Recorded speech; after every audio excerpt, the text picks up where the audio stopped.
to do this stitch method, you're going to need to start out with a scrap of yarn. Just wrap it around your anchor peg and then just E-wrap. E-wrap your entire loom. Just one loop.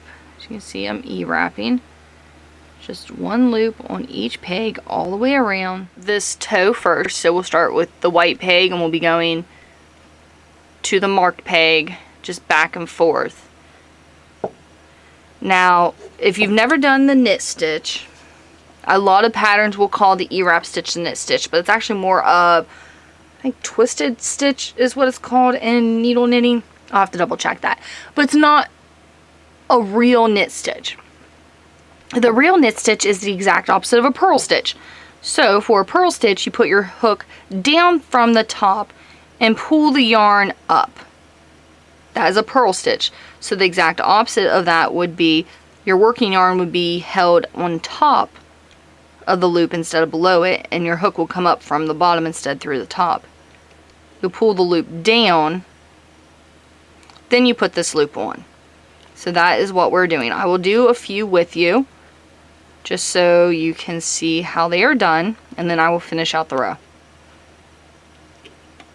Which, this cast on row, if that's really loose, that's perfectly fine. We're going to be actually taking that out later. But don't worry about that until we get to it. Alright, so it makes it a little easier if you push these down, not all the way to the bottom, just down from the top a little bit. And for this whole first part, we're only going to be working half of the loom. So we'll only be working until there.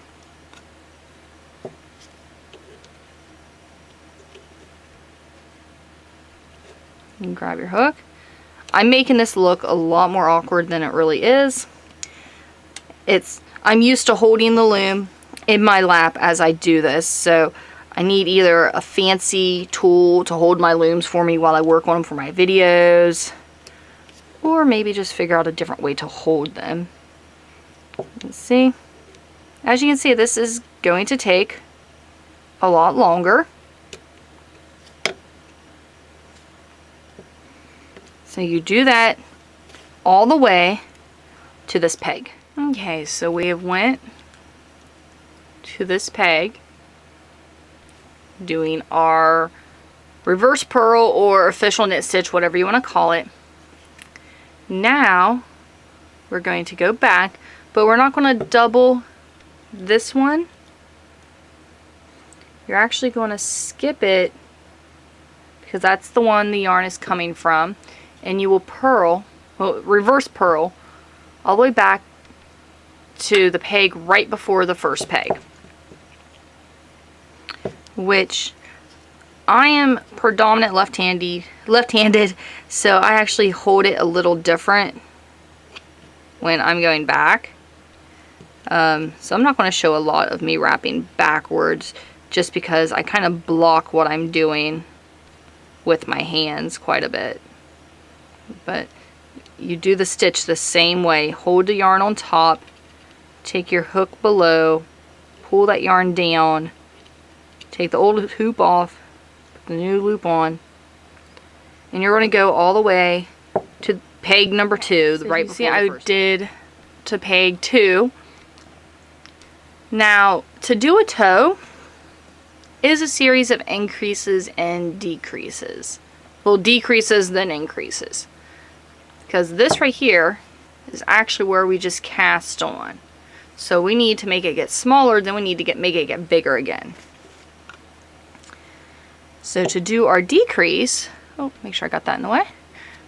What you're going to do is you're going to take the loop off of peg 1, put your working yarn behind it, and put that loop back on. Now that was our very first loop, so doing that's actually going to loosen it up, but that's fine. You can take your string and tighten it right back up. Now the yarn will lay across the front below. That will kind of help you keep track of exactly where you're at some. But that is a decrease.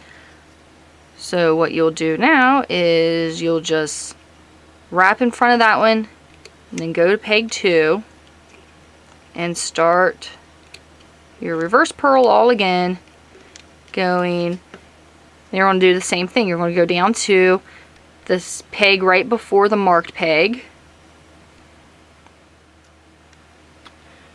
You have the one peg left, so we're going to do the same thing. Just lift it off, take that working yarn behind it, and then put that loop back on it. Now this one's already tied in pretty good, so you don't have to worry about loosening it up doing that. And then of course hold it in front. And then go back down, doing your, grab my yarn to tighten that stitch up, your reverse purl. This time we're going to go, we've already done peg 1, so we need to decrease peg 2. So we will knit down to peg 3, lift up peg 2, put the yarn under it, then knit up to the peg before up here, because this one will have 2 on it.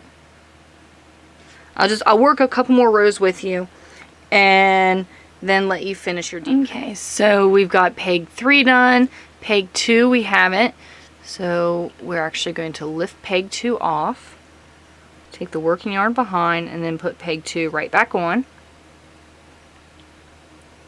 Hold it in front, exact same way you've done, oops, for both sides so far. And then you're going to just start going and purl all the way down to one before your last decrease, which will be right here.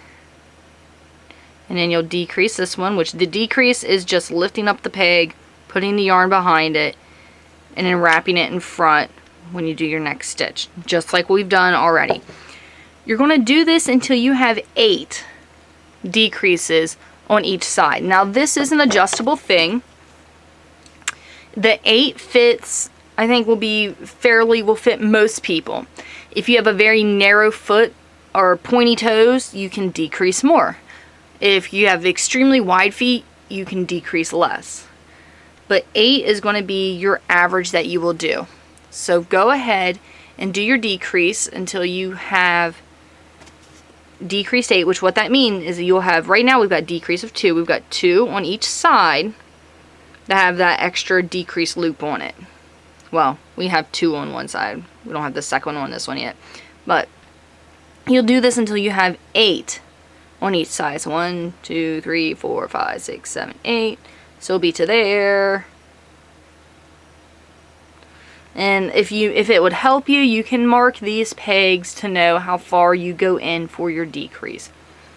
But go ahead and do your decrease now, and then I'll show you how to do the increase. After you've got 8 decreases on both sides, so we've got 1, 2, 3, 4, 5, 6, 7, 8.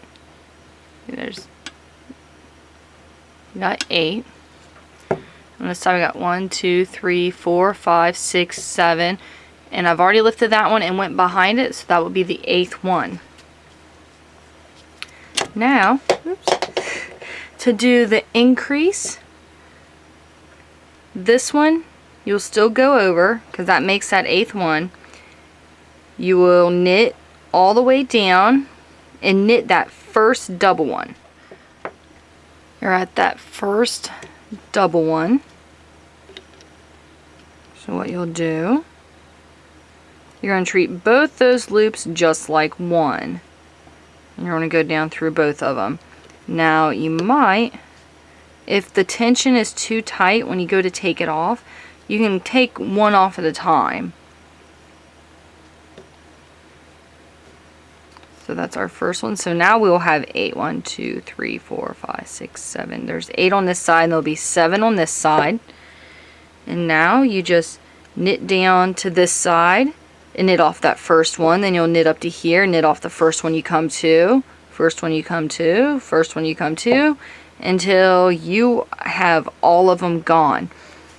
Now, to help to make the edges on the toe a little smoother, instead of wrapping that one and doing it again, once you do your decrease, you will skip that peg and go to the next one. And you will do that all the way down. You'll do your knit stitch all the way down here, pick up that first one. You'll skip that peg on the way back, knit stitch all the way down, pick up that one. And you will do that until every single peg on this half only has one loop on it. So go ahead and do that. Once you have finished your increases, each of these pegs will only have one loop on them. And you'll see the heel, well, it's the toe. You'll see where the toe is starting to form. Now, at this point, well, I do want to make a note. I actually had to go through and redo it because I forgot to do it the first time. When you cast on initially, you want there to be a good bit of yarn, which I will show you how much I left out. I think it wraps around a couple times. Yeah, enough to go around the loom a couple times, because when it comes to the part where we connect the, we seam the toe, we're actually just going to use this yarn so that it will match up. So make sure you got that. Now from here we just do the body of the toe, the body of the sock, I mean, which all we do is, we're going to be on this end. You just start